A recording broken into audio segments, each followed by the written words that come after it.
You been crying this morning, boy? All right, back at it again. This is the fourth time trying to do the intro because St. Pete has a lot of bumpy roads. But anyways, what's going on, everybody? Welcome back to Seek and Play. Carl's here. Morning. Yeah. We're just having our coffee. It's early because we didn't go to sleep until like 3 last night. But yeah, today, what are we getting, Carl? Looking for cartridge games, NES, SNES, N64. Trying to bulk up that part of the collection. For sure. Maybe some GameCube if they got some gems. Ooh. I'm telling you, get that Mario Strikers. Yeah. But yeah, I'm also starting my Super Nintendo collection today, and I'm gonna get some Game Boy games too. So it should be an interesting day. So come along for the ride.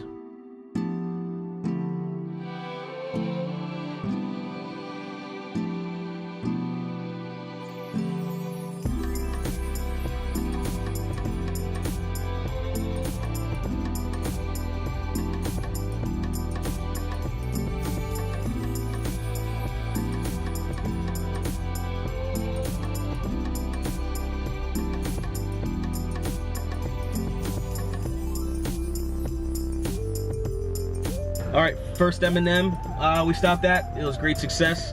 We got a couple games. I got a couple Game Boy Color games, one Super Nintendo game.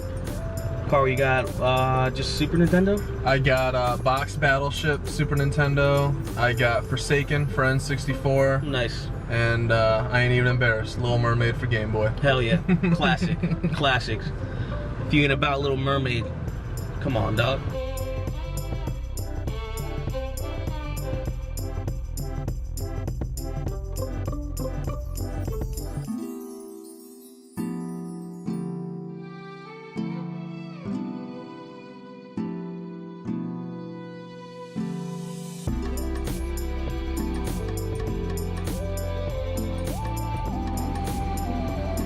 How do you feel, Carl? Pretty stoked. Put a lot of time into this. Slow down. Well, it's one flashing. Kids are here, Carl.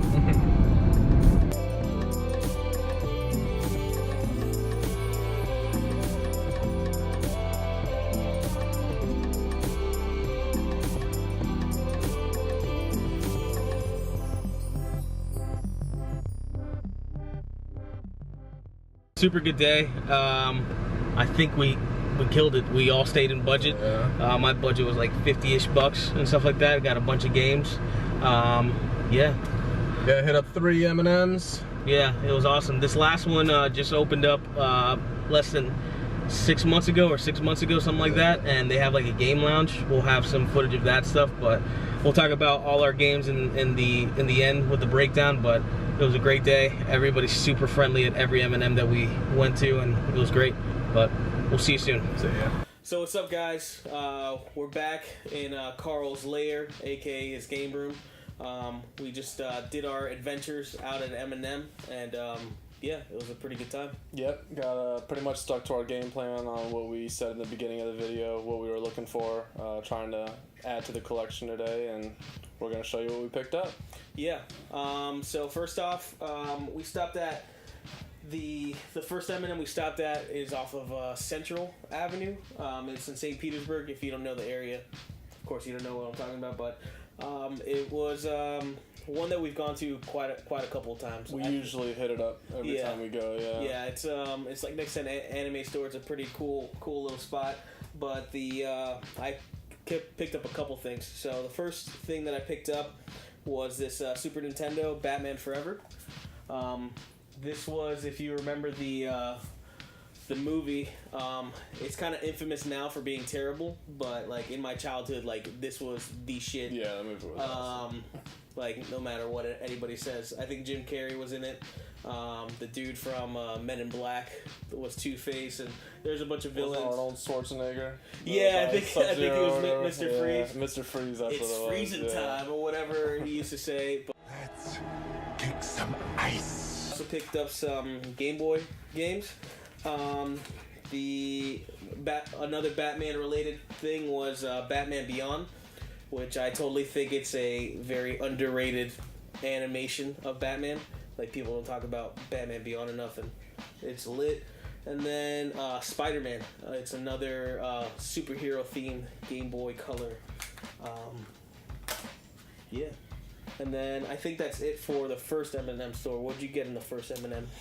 The first M&M we went to, I grabbed, this is actually my first complete in-box Super Nintendo game. It's not anything too crazy, but I think I picked it up for like $7. So it's Battleship for Super Nintendo. And then I got Forsaken for Nintendo 64. Never played this one, but I know it's a first-person shooter. People compare it to Doom, and it's a mature title. I don't have very many of those for N64. Now, have you ever seen any gameplay or anything from that game, or no? No, I have seen, I looked up quick reviews on it just to make sure it was a game I was thinking of when we were in store. Mm-hmm. And it did kind of look like that Doom era kind of game, first person. Yeah. Lots of blood. Nice. So, yeah, excited to try that one out. Yeah, there's very few and far in between, I think 64 mature games, so that should be a good one.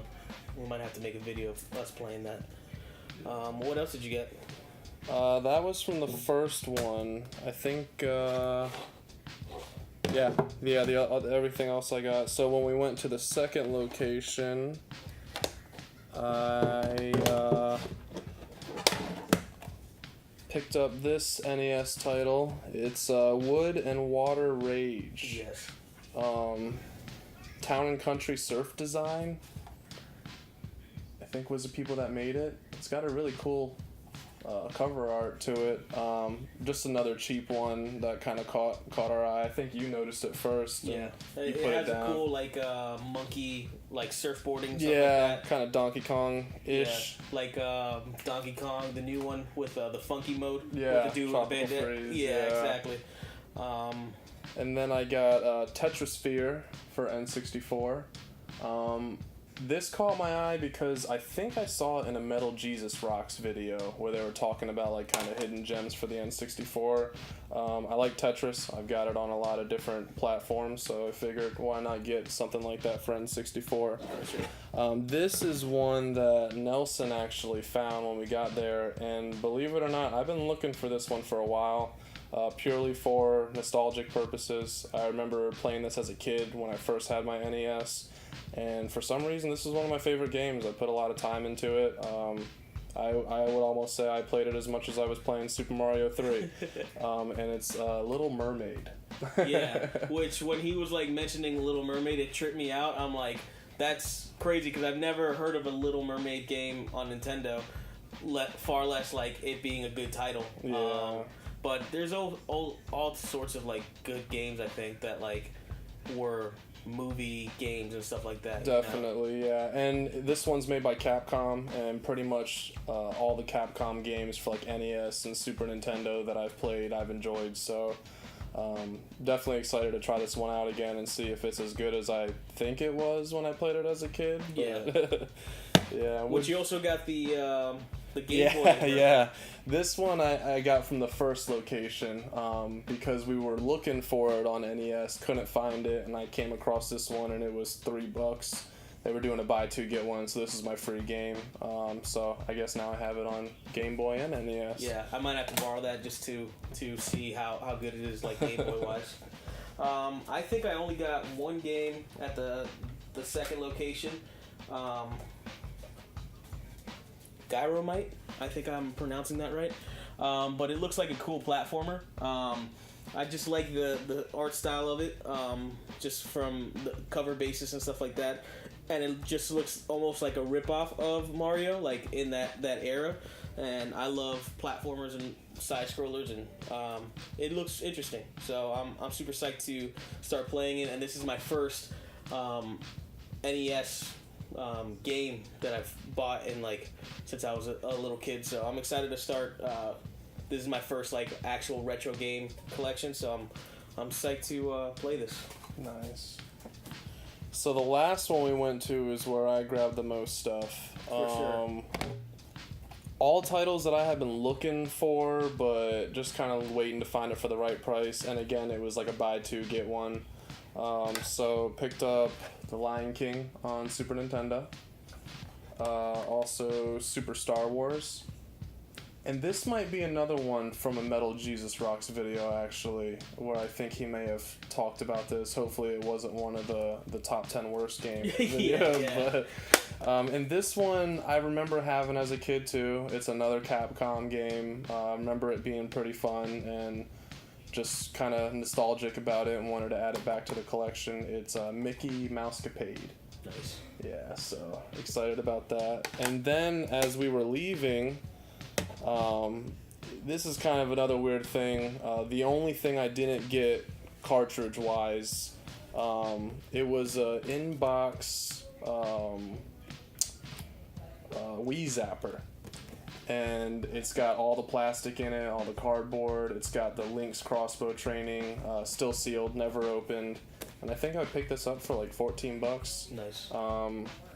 And I don't know why, all I can find is the generic ones of these, you know, like the shotgun kind of style ones and stuff, and I wanted the authentic Zapper. So the reason why I was looking for one of these is just for this game, House of the Dead. I remember playing these at arcades as a kid, Bell Tower, that movie theater, they used to have it in there. So I'm excited to try this out. I've heard nothing but good things about it. That they kind of stayed true to the arcade style of it. So definitely excited to grab those. And the last thing I'm going to show is actually one of my favorite pickups from today. Yes. And it is just a little Luigi toy, probably from like a McDonald's Happy Meal or something like that. But it does have a date of 1989 on it, so I mean you can even tell when you look at him, it's kind of like a wonky Luigi, definitely not. Yeah, so maybe a bootleg Luigi, but yeah, it's older than me, so that's pretty rad. Yeah, I mean it says Nintendo on it, so. Yeah.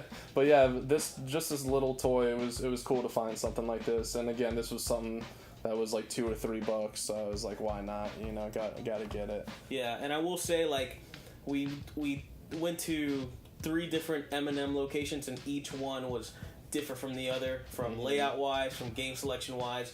Like, there was definitely certain M&Ms that were stronger in a certain category as far as cartridges go, or had better deals. This last one that we went to was super dope because they had a whole section in the back where you could game. It's like a gaming lounge, and you could get a membership for the year for like $50, and you could go at any time. It's kind of a little bit dry for me, but even just going there and spending a half day, I think we might end up doing that just because he had a bunch of retro games there set up and PC games and all that stuff. Yeah, I think he said he had his personal collection there. Yeah. So he had a lot of cool titles, pretty much every console hooked up across multiple TVs. Yeah, a bunch of TVs. It was a cool vibe, super clean store, and it's the biggest M&M so far. But they're looking to expand more stores, which we're totally about because literally everybody that we've met in all 3 different locations were super helpful. Yeah, real friendly. Yeah, and then I picked up a couple games at that location. Just mainly puzzle games. So it was the first, the classic, the Dr. Mario, and this Pokemon Puzzle Challenge. I actually was playing this on the car ride to Carl's house, which is a pretty long car ride. But yeah, it's super challenging. It's like it's a Tetris meets Bejeweled type of thing. So things are scrolling up while you're trying to like swap everything out and connect all the dots and make combos. I literally was playing in a really slow pace on an easy mode, and I got my ass kicked like a bunch of times. So I'm super excited to just play this again and again, as well as Dr. Mario. And then I think I skipped this one because I totally put it with the pile with the Dr. Mario. But this Punisher game I saw in the bin, and I played it a little bit on the car ride as well. And it's like a what'd you call it? A gallery shooter? Yeah, kind of like Wild Guns. Yeah, like Wild Guns. Like you have a screen that's moving and then you're just trying to shoot targets. But I love the Punisher series that they came out on Netflix. I think like the Punisher is just an interesting anti-hero in that universe, and just to see a Game Boy game, I've never even seen that around. So it was a clean pickup, and I think I'll have some fun with it, just doing it all around. It's of course a Game Boy game, so it doesn't have any saves or anything, but it's almost like arcade style where you get points and stuff like that. But yeah, we kept to the program. We did a bunch of cartridges. We stayed in budget, which was great, and I'm super psyched to explore more. We're probably going to hit up more M&Ms. There's actually 2 that we didn't hit up, I believe. Yes, I know one in Clearwater for sure, and I think there may have been another one. Oh yeah, the other one in St. Pete off of 54th. 54th. We normally go to. Yeah, so we'll probably do some more pickup videos there. We like going to retailers sometimes versus garage sales and stuff like that, just because they're clean versions. They're everything's expected, and there's a warranty also to buy, which is nice. And also it's great to support local businesses that support the retro gaming community, and put events on for just everybody local to join up. Yeah, because they even put on their own convention. I think they started it last year, was the first one. I think their next one's coming up in April with the new year. So definitely want to support them. Every employee I've met has been, stand up and, friendly. We even got like a couple little free things today. They had some third-party GameCube controllers that they were going to throw out, and the guy just gave them to us. Hooked us up with a stylus. I was missing a stylus for a DS Lite, and he had a whole box of them, and he just said, take it, So real friendly guys. Definitely. Yeah, we'll definitely be shopping there more and checking out more game stores. Maybe next time we will concentrate on maybe a disc. Maybe some GameCube titles. I definitely want some GameCube titles because I love the GameCube. But yeah, I want to definitely expand more of my cartridges for the NES and Super Nintendo. And yeah, we'll keep on rocking. We'll keep on collecting, and then we'll show you guys. We'll probably post some videos of some of the finds that we have and just us playing them for the first time. And we hope you tune into that. But other than that, thank you for watching and continuing to watch. And please subscribe to us, turn on the notifications, and we'll be bringing you more stuff. Yes, as definitely. We seek and play. All right, guys. See you next time. Peace.